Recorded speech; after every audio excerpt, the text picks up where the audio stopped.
Okay. Looks like we are ready to get going. I hope everybody is doing well.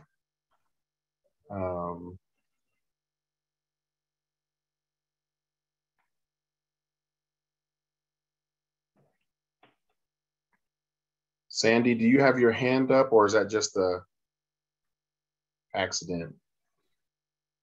Oh, no, that's an accident. Okay. Starting off the meeting with my hand up, huh? All right. Well, we are at 5:30. We're going to go ahead and get started.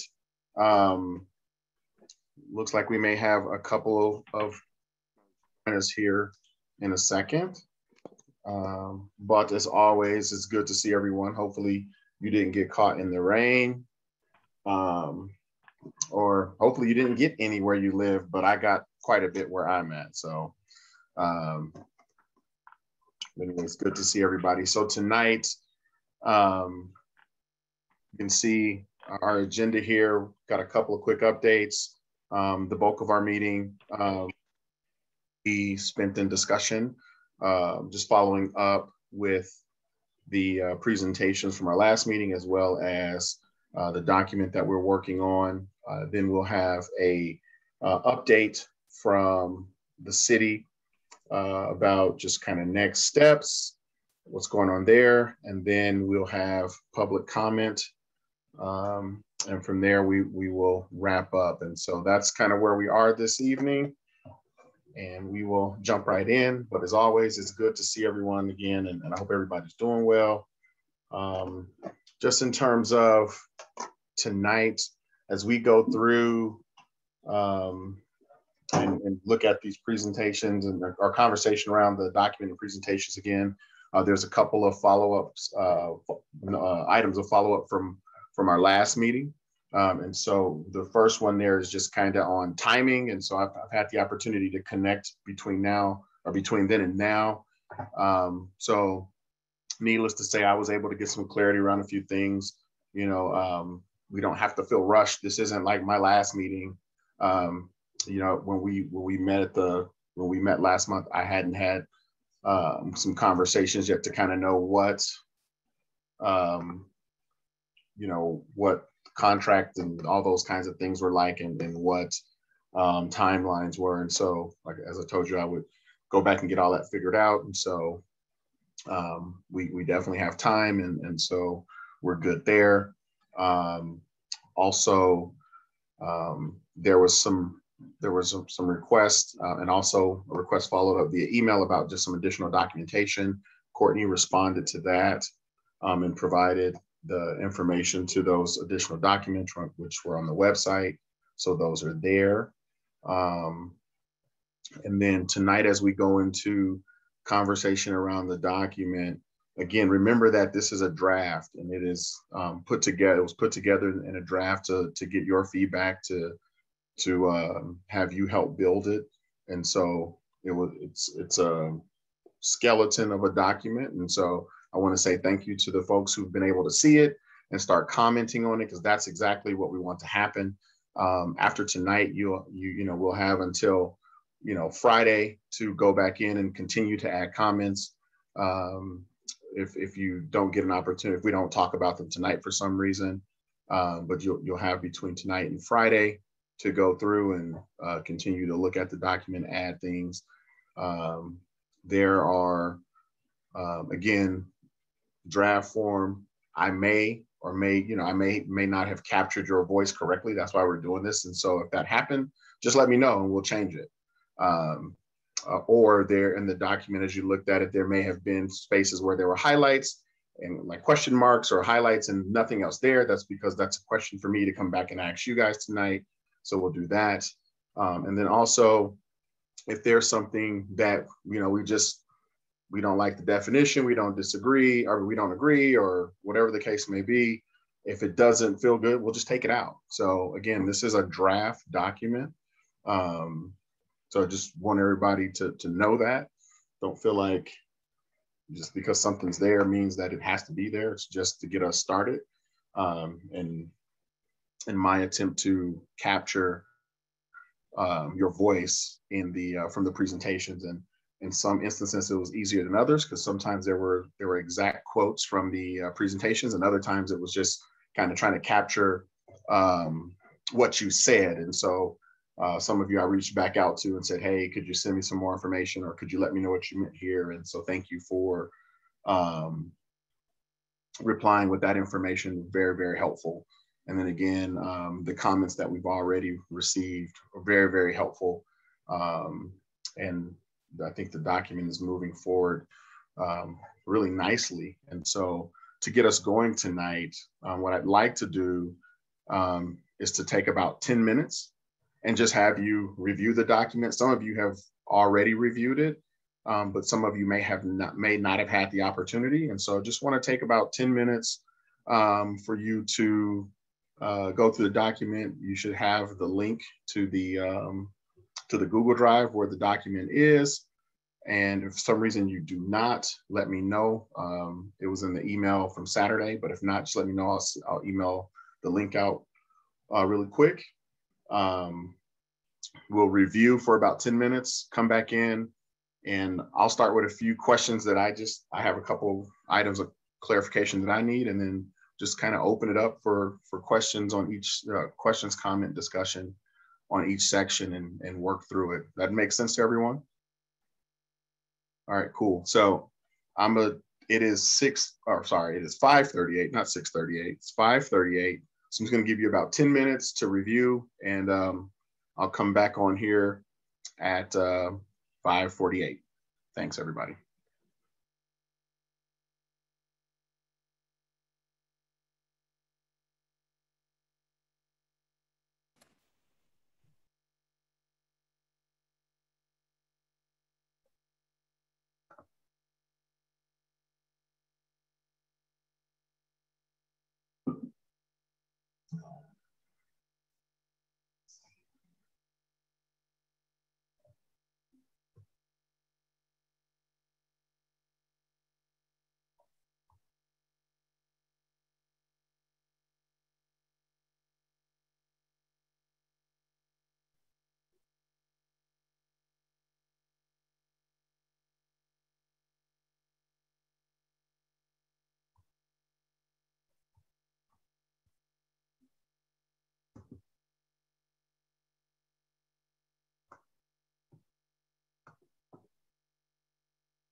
Okay, how's everybody doing? Hopefully everybody had an opportunity to kind of read through the document.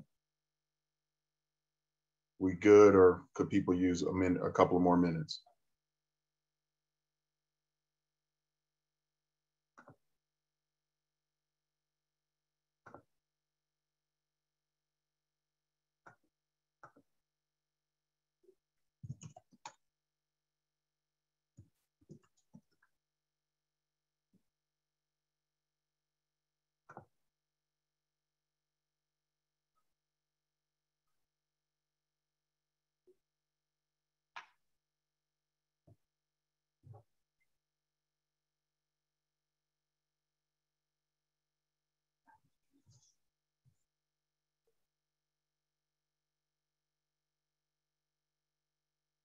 All right, if we could have everybody come back in, we will continue.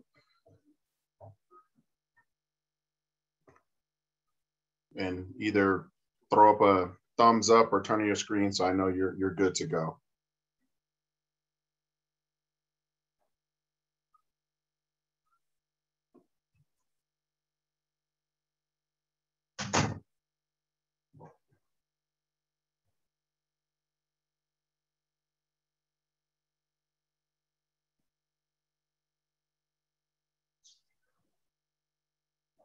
All right, so everybody has the document in front of them. My question is, are you okay with me sharing the document on my screen as it's a draft document with comments, or would you prefer to just discuss it and view it from your computer? Is there any feelings one way or another on that? Anybody, does it matter to anyone? I like to see it on screen. Okay. Cool. Well, I'm going to go into presentation view to pull up the document here in just a second. And hopefully everybody else will join us here again in a second.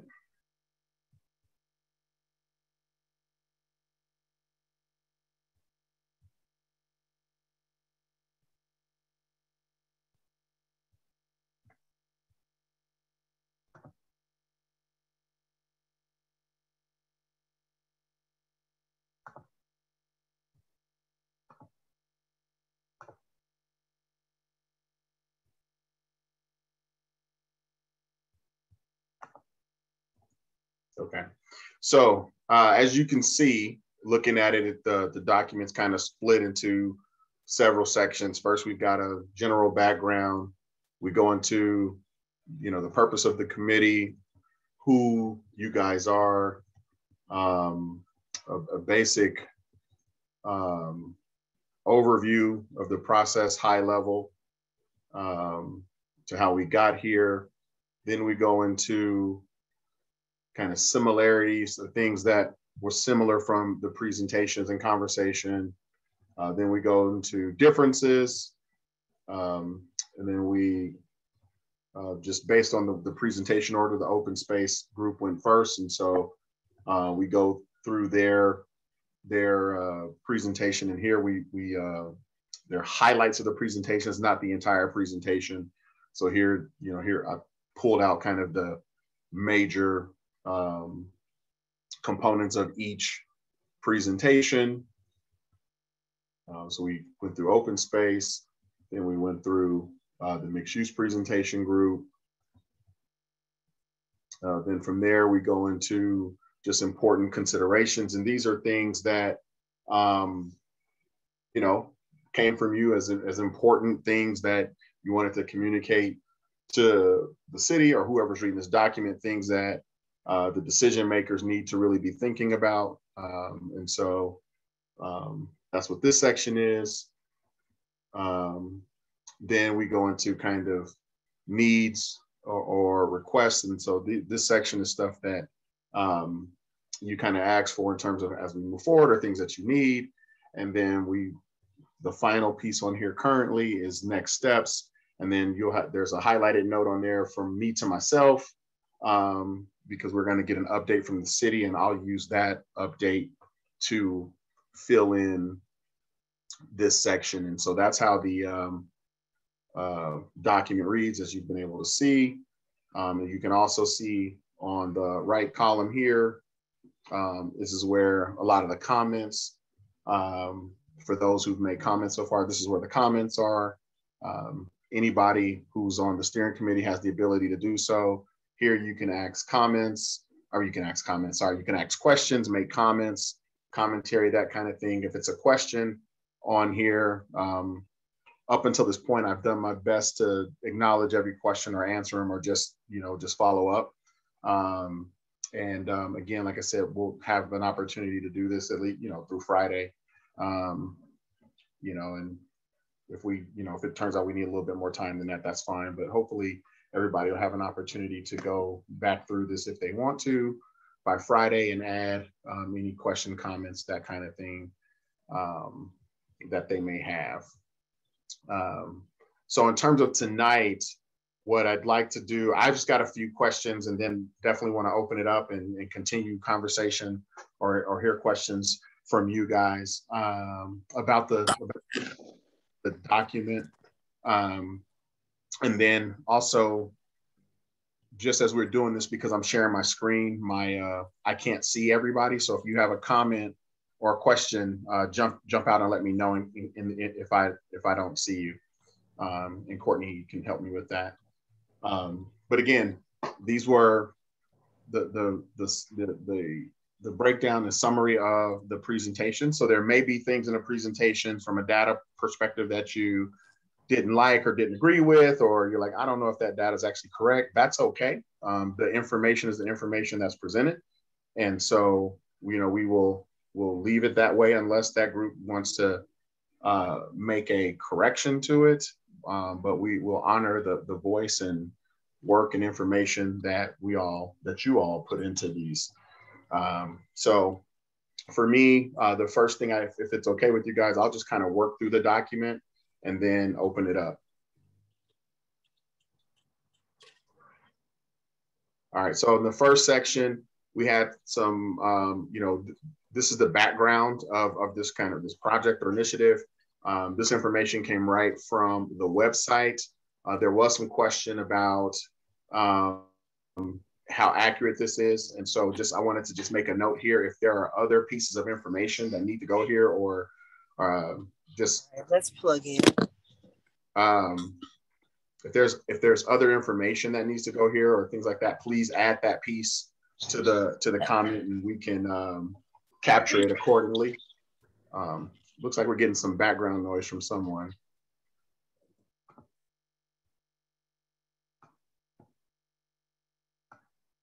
All right, I think we got it.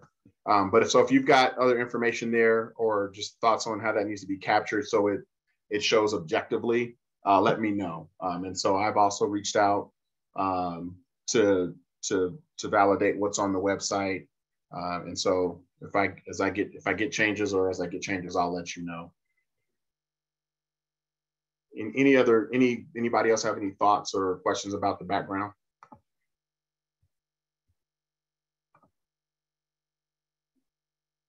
Okay.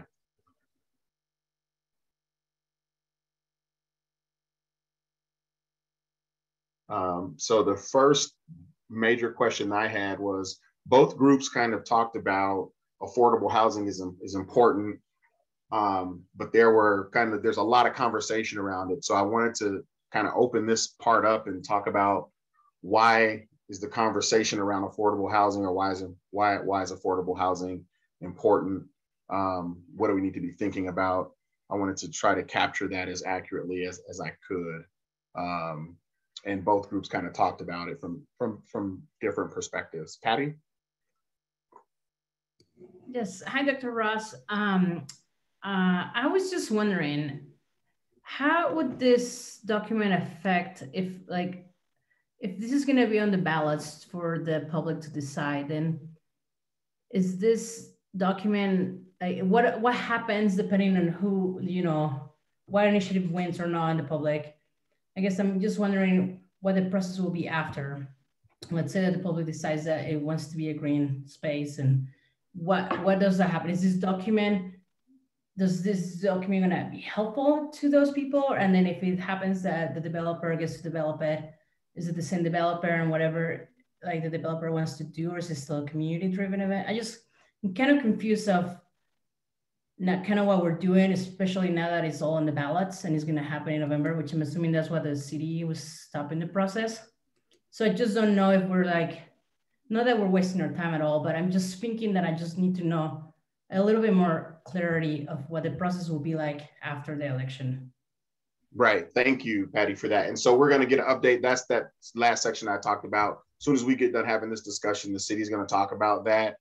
But as I, they're going to talk about it. But what I can share, or what I understand, is this information is going to be given to the city leadership, and they'll be using it in their decision-making process. It won't, as far as I know, it won't be used for the ballot. It won't be used in the election or anything like that in any sort of way, but it's just one of those artifacts of information that the city leadership and decision makers are collecting to use in terms of a decision going forward from the ability that they can make decisions. Does that answer your question or no? I know. Okay, I think the city's going to give us a more detailed update, and I haven't heard it yet, so that's why I can't tell you what they're going to say, because I don't know yet. I'll hear it when you hear it, as soon as we get through with this conversation. And so, so we'll get more information there. Okay, thank you. Mm-hmm. And so then so just going back to this affordable housing question, just wanted to kind of open it up and kind of talk about what what was important about it for each group, or what's just what's important about it as we're having this conversation.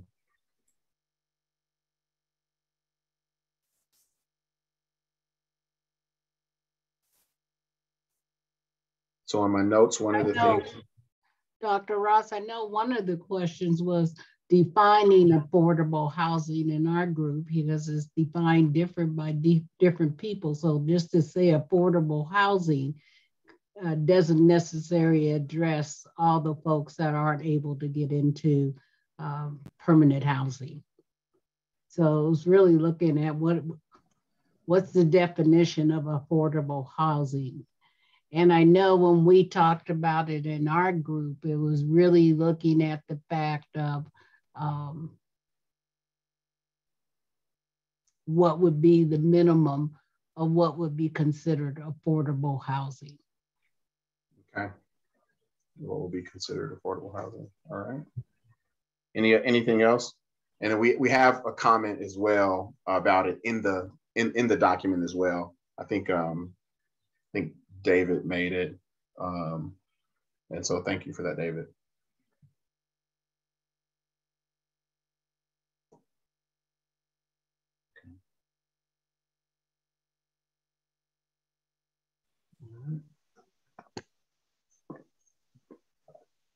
Sorry, my screen's gonna move a little bit as I'm looking at this other screen in the document. Sorry about that if it weirds anybody out. Okay. So definitions, anything else? And feel free to add comments to the document as well. All right.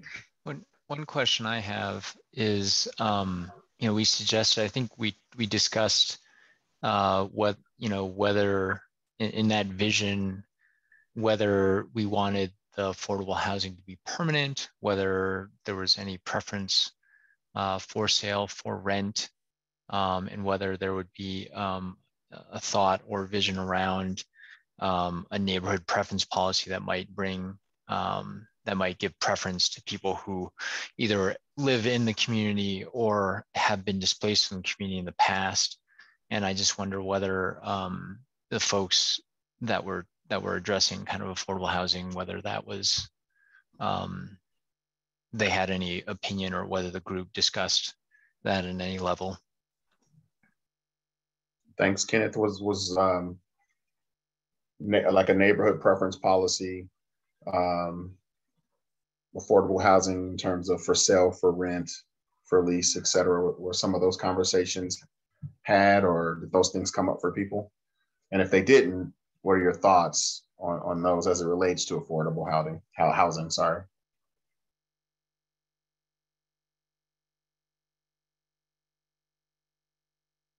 This is Lisa. To answer your question, Ken, in our group, what I remember were a couple different touch points on that topic. And some of that was addressed when Evelyn talked about a community benefits agreement that would, because there were issues about creating housing that would match the needs of the community, but also not increasing gentrification and displacement of existing residents, and how maybe there was a way to have some sort of fund or something created that would prevent that as well. So that, and then Evelyn talked about the community benefits agreement, and I think we sort of assumed that would be part of that kind of process as that moved forward. And Evelyn, I'm not trying to speak for you. If you feel like that is accurate, if you want to chime into that, that would be awesome. No, I appreciate that, Lisa. I don't feel like you're trying to talk for me or not. It definitely helps to have more brains, right? And reflecting back to our conversation over a month ago, as well as the documents. I don't think we talked specifically about preference policies, Kenneth, to answer your question more directly, but Lisa's right. We did talk in general about community benefits agreement, and definitely in a CBA, the importance of specifying the percentages of affordable housing, and then having a clear-cut definition, one of what an affordable housing is and how it's defined, and then from a percentage standpoint, what percentage of each category according to AMI would be allotted. But we did not specify what those numbers should be, but had kind of more of a broad conversation around it. So yes, Lisa, agreed. Yes. Thank you. And we definitely got that CBA piece covered in the review, or in the overview of that presentation. Okay. Anything else for the good of the cause? Yeah, I'll go ahead and jump in for the open space group. A couple of highlights that we pointed out was the reality of a metro tax district being a possibility on the land, given the lack of infrastructure that exists. And on the topic of community benefits agreements, since that just came up from the other group, I just read recently that at Loretto Heights, it sounds like Westside is able to sell certain parcels of their purchased land, where for the new developer that owns that land or that's going to build on that land, they do not have to honor community benefit agreements. I could have misinterpreted that article, but I think that's definitely an important consideration. If we're talking CBAs, I think we need to be really clear about how that's going to apply to the overall land rather than Westside specifically. For your clarification, Rachel, there is no community benefits agreement on Loretto Heights. There wasn't one requested by the community itself. There are development agreements with affordable housing agreements that are legally binding. And as we went through before, the first projects out of the ground over there is Pancratia Hall, which is 74 affordable units, half of which are 2, 3, and 4 bedrooms. So. Cool, thank you. And I'll add there, that was also a piece that Evelyn brought up, in addition to just the CBA, the additional accountability or inner legislation to ensure that the CBAs had to be honored. And so that was also covered and it's a little further down in the document. So thank you, Rachel. Thank you everyone on that. If there's something else there, just throw it in the chat or send it to me. Move down real quick.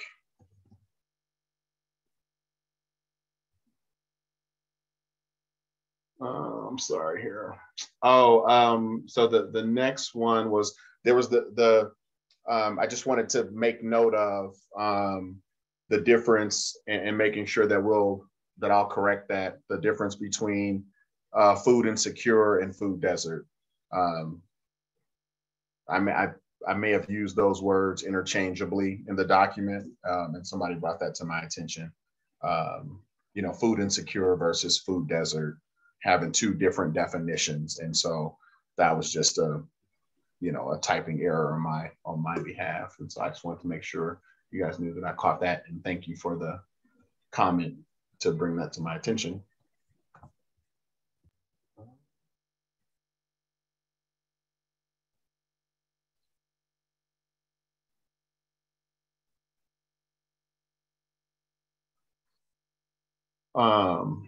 In the mixed use presentation group, the presentation, there was a really great overview on the history of Park Hill, and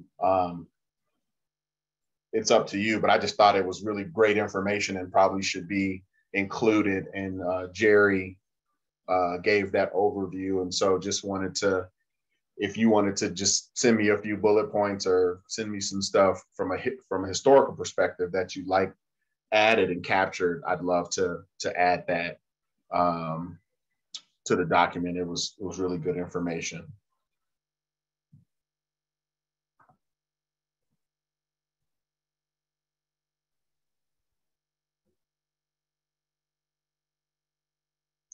And then here in the important considerations section, some of the things that are in the comments already, just things that weren't in the presentations or just items of concern or just interesting information.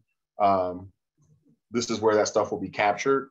And so if you've got things that need to go here or want to discuss, again, just make sure you send it our way or add it here. And this is really stuff that, for example, one of the things that will go here if it isn't here yet is the conversation about the actual easement.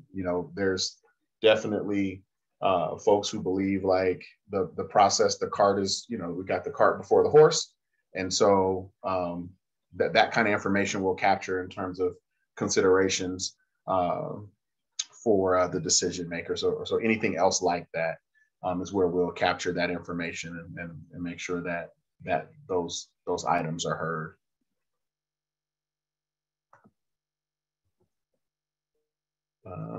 So those were the major things that I had that I just wanted to just kind of publicly ask about. But my question for you is there anything missing? Is there anything missing, or is there other things that you want to explore further? Is there any additional conversation that you want to have? I really want to open the floor up and kind of hear what else you guys have.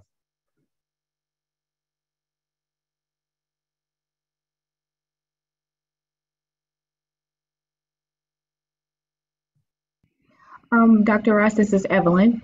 Thank you for allowing the opportunity. So I'm seeing in the chat that David Martin kind of expressed a question related to CBAs specifically. David, I hope you don't mind. I'm going to read it out loud for folks on the phone. But it just states, I think going forward, if this moves forward, it would be ideal to know for certain how CBAs work, what level of enforceability exists, and whose, quote, job, end quote, it is to ensure and or execute enforcement. Referencing, for example, is it the city's role or is it the people's role? I am definitely not an expert on CBAs, but from my very shallow understanding of them, those documents are directly between a coalition of community members and the developer themselves.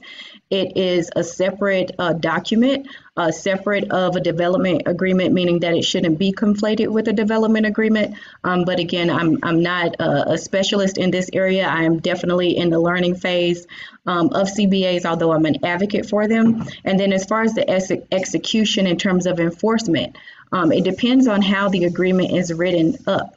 But my understanding is for CBAs to be truly community-led, that it is a people's document, which is why I'm an advocate for those. There has been at least one city that I'm aware of that has more of policy-oriented CBAs on record, and I'm just at the beginning stages of researching that information. But far as I know, from all of the research that I've done thus far, it definitely more is a community-led type of approach. to getting the things that community wants should the land be developed. And that's all I know, David. So hopefully that provides some clarification, and Kenneth or someone else who is more briefed on this than I or have more experience can certainly speak on it, as I'm not an expert, but that's my shallow understanding. Great, thank you. And I included that in the document so we can capture that as a question and a point of note. So thank you. And thank you for Evelyn for pulling that out, because with my screen, I couldn't see the comment. So appreciate that. Of course, no problem, Dr. Ross. Anything else from your perspective that's missing, or burning questions, or things that we need to think about or explore further?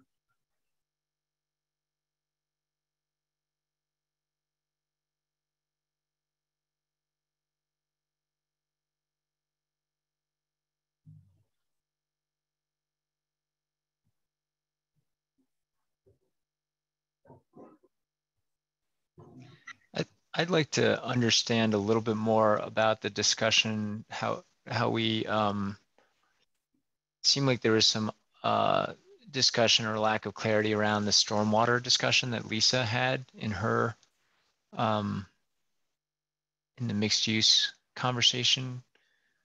Mm-hmm. Could we just the 60 acres? The 25 acres. 25 acres. 25 acres. Sorry about that. Yeah.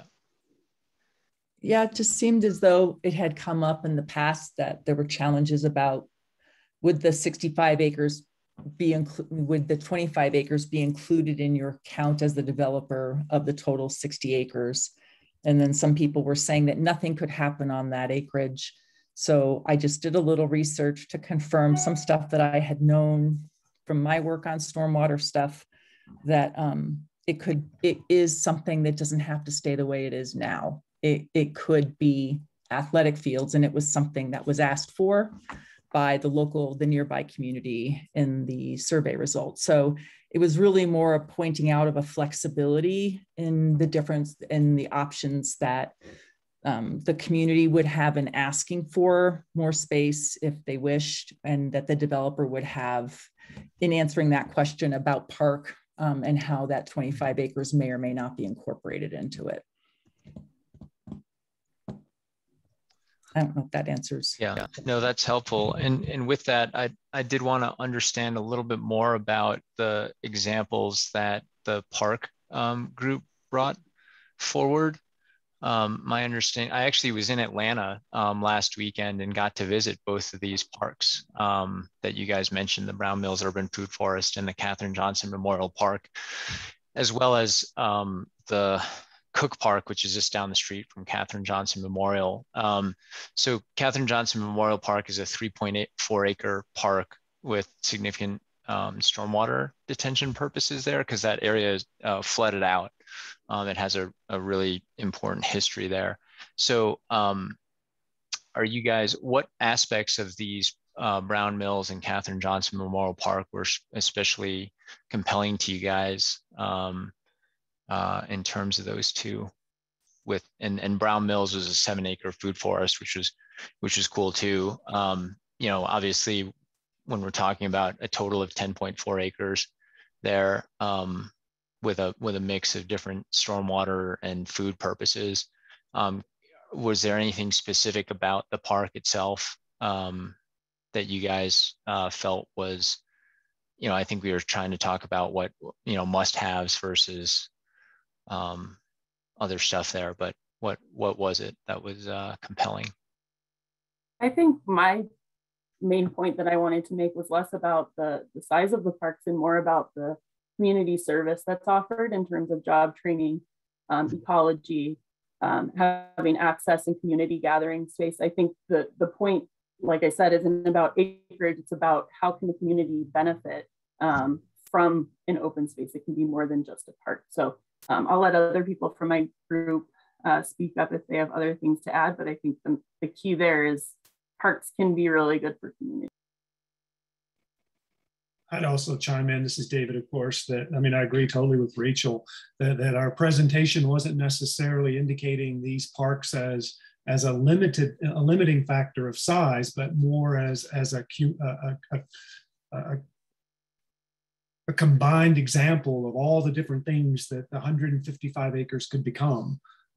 We certainly don't want to think that just because we said this 8-acre park, this 6-acre park was meant to think that that's where we stood on that. And, you know, in terms of the 25 acres, you know, I mean, I'll say my opinion from the open space perspective is that 25-acre detention area really is a moot point at this stage in the game, because Westside won't stand up to the plate and actually admit to whether or not the 60 acres includes that 25 acres. And unless and until they do, it's almost a moot point of what you can do with that land. Because if Westside isn't going to tell us that they're going to include it, then what difference does it make if we discuss it? And Happy Haynes herself has said recently that it has to remain detention. She said it herself, straight up. So sorry, David. Wait, just stop. That's what she said. So there's clearly a difference of opinion at the city level of what it can and can't be done. So I totally respect what you've discovered in terms of what you've read and the research that you've done, Lisa. But Happy Haynes has a different perspective. It can still be detention. It just doesn't have to be tall natural grasses the way it is right now. So I agree with you that it needs to stay detention, or there needs to be a detention function in that 155 acres. But it doesn't mean that it has to look the way it does right now. And it doesn't mean that it has to be natural grasses. And I actually got my information from one of the senior engineers at the city and county of Denver. I confirmed it with him because I've done tons of work in detention, and you know, Crestmore Park is a detention area, and it's soccer fields and tennis courts. So you can have green grass, you can have other things there. I'm 100% sure about that. That, not an engineer, but I'm very clear about that. Okay, thank you. And I totally respect that view and that opinion. Happy Haynes said something different. Maybe she needs to expand upon what she stated. Maybe she didn't state it as clearly as you stated what your opinion is today. So maybe some people need to reach out to her and tell her to speak the truth.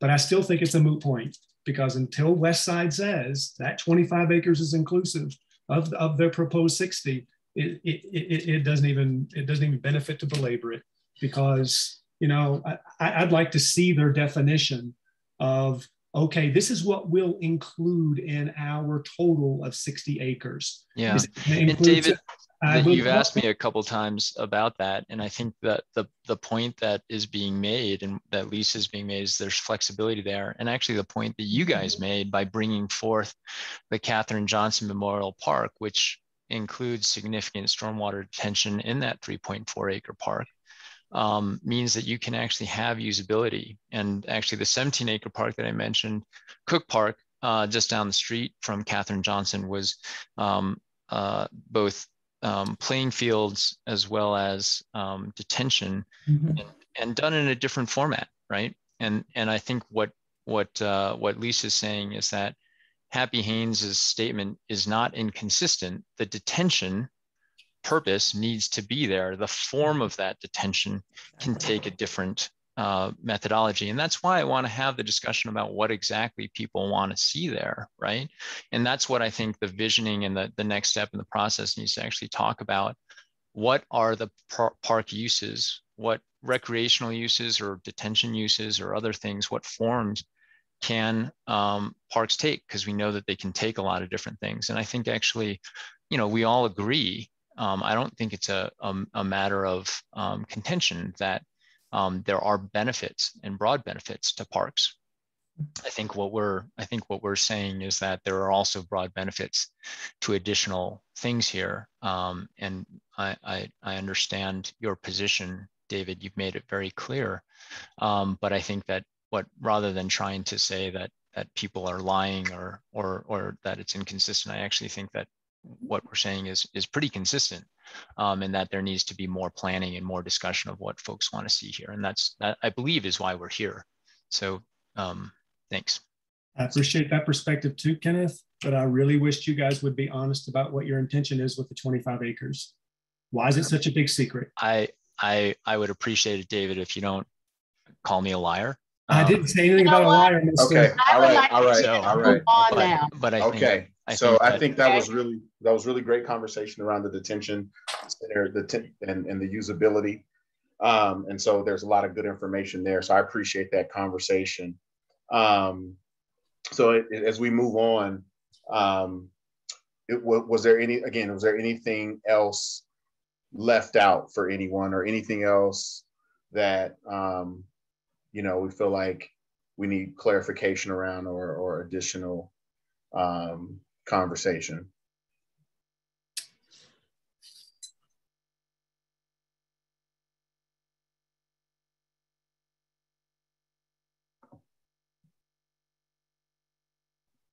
Okay. And then also, I just want to make sure that everyone has access to this document. It looks like folks do, but while we're here going through it, and there's opportunity to chime in more after tonight, I just want to make sure everybody has access. Is there anybody who does not have access? Just just put it in the chat, and I'll write that down and make sure you get the link emailed directly to you.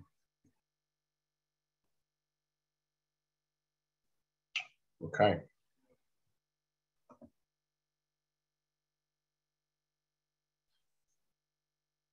All right. Does anybody else have anything else as it relates to the document, or just the presentations for the good of the cause? Are there other pressing questions, or? Okay. Well, perfect. Well, thank you guys. I think this is really great work.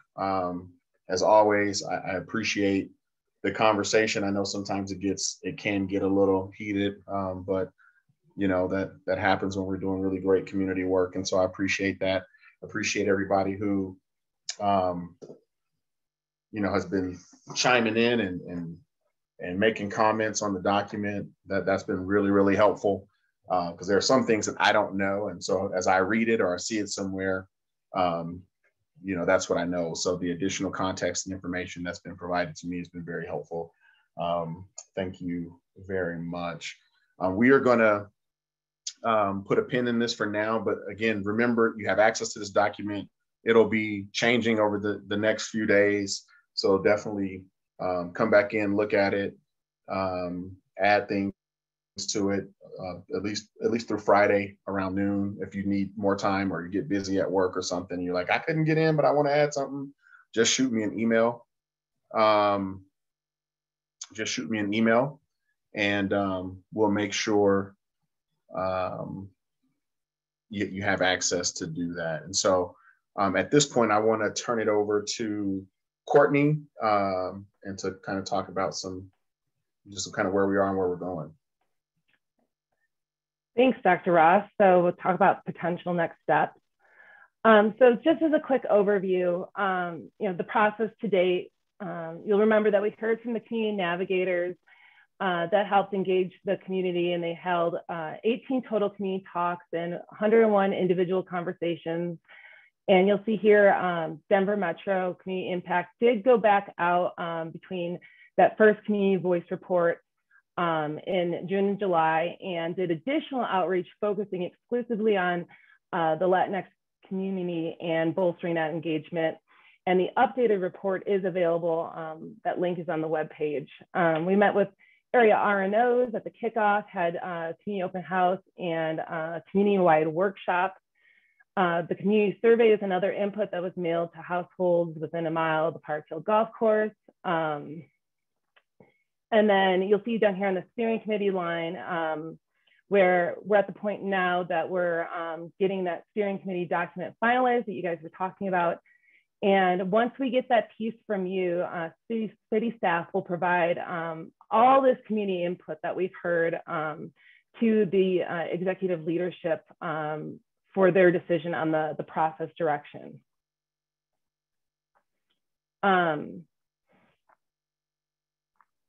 And so the next step is for the steering committee to provide us with your input via the document that we're working on. And once that document is provided us, we'll make that publicly available on the city's webpage. We'll provide your input through that, as well as all that other input that we received from the survey, the navigators, those other channels, and we'll provide those to our executive leadership team. They will review all of that information and provide us with a process direction. We anticipate that sometime in November. However, it really depends on making sure we can get all that input, that timeline. Once that process direction is determined, we'll regroup and communicate the next steps. But again, we don't know until we receive all the information. So that was a quick kind of summary of where we're at, and we can open up to a few questions.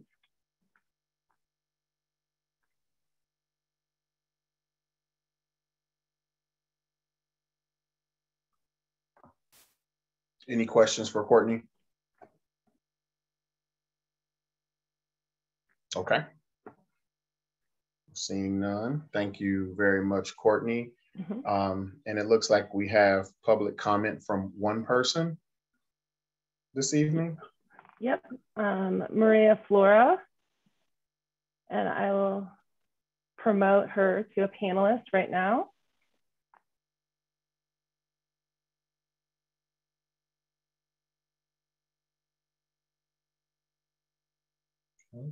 And Maria, is she with us? Maria, are you there? Unmute and start my video. There we go. Okay, there you go. Maria, you have 2 minutes. Thank you. Well, I'll be brief. My name's Maria Flora. I am a member of the Board of Governors of the Greater Park Hill community, and I wanted to make sure to call the attention of the steering committee and the city to a survey that Greater Park Hill performed in 2019 with respect to a lot of things about our neighborhood, which extends north of I-70, south to Colfax, west to Colorado Boulevard, and east to Quebec. And we did a statistically valid survey that was performed by the same survey company that the city uses. And that result of that survey was that in regard to terminating or modifying the easement and changing the zoning for the Park Hill Golf Course land, 3/4 of respondents prefer the land remain entirely some kind of green space or a park or golf course. A list of all households within the zip code serving Greater Park Hill was purchased from GoDog Direct based on updated listings from the Postal Service. 2,000 households were surveyed, and the variables used for weighting were housing tenure, housing unit type, race, gender, age, and district to ensure that the results were representative of the entire adult population in all of Park Hill. I would urge you to take a look at the survey. I don't have access to the chat, so I can't post a link, but go to greaterparkhill.org, resources, click on 2019 survey, and then again, click on 2019, and you can see that survey. And again, our neighborhood, 3/4 of the respondents prefer that the land remain entirely some kind of green space. So when we're talking about local voices and local choices, that's the best evidence that we have of what those local voices and local choices would indicate. All right, Maria, you reached your time. Thank you. And Maria, just so you know, we were able to get that link shared in the chat. Good, so I would urge everyone to look at it. Great, thank you so much for your time this evening.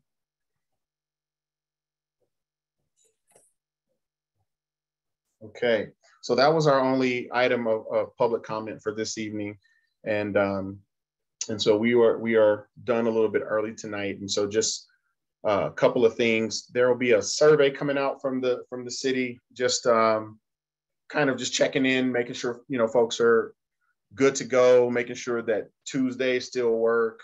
I think there'll be a question about preference of meeting in person versus virtual in the future. So you'll get that. And so it's just a good check-in survey from the city. And then as you as we've as listed on the agenda, there isn't a meeting on the 9th or there's not a meeting in November, and we will get that, the next meeting and further information to you as soon as we have it. And Patty, is your hand raised? Yes, sorry, Dr. Ross. I just— Oh no, you're good. Since Courtney is around, and maybe I don't know that my question was completely answered. What happens after the election? Like, what do we, like, whatever happens with the decision that the citizens decide, what happens then? So my understanding is that that'll serve as some direction will be provided, and then this group will continue based on that direction. And I think that's what the survey is about, in terms of checking in about time, interest in meeting, all those good things. But I will defer to Courtney and the city to. Right. Patty, honestly, we don't know yet. We'll watch and see how the election, may or may not impact next steps. It's really, I'm telling you all I know, and I'm like, we don't know yet. Transparency. I appreciate transparency. I feel like that's something that we probably didn't know was going to happen. So.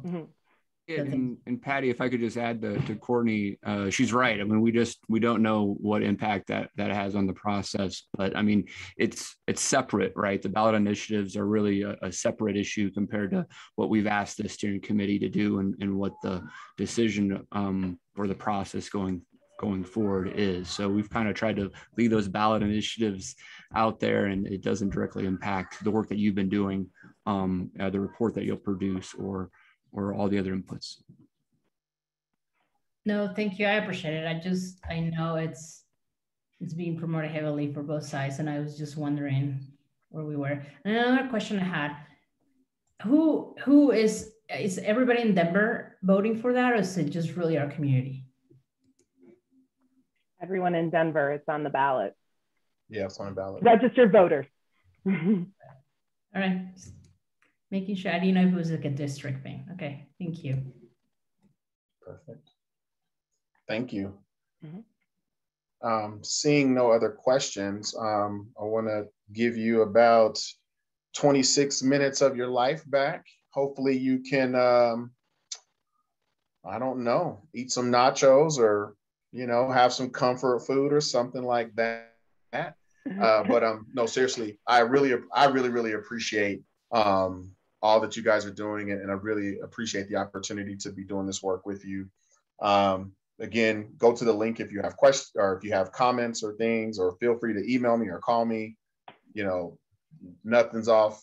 Just reach out if you need to reach out to me. I try to respond as quickly as I can if you make a comment, but if you need something, just reach out. And once we get everything all finalized, or get the document all cleaned up, I'll send an email out to everybody to say, hey, the document's cleaned up.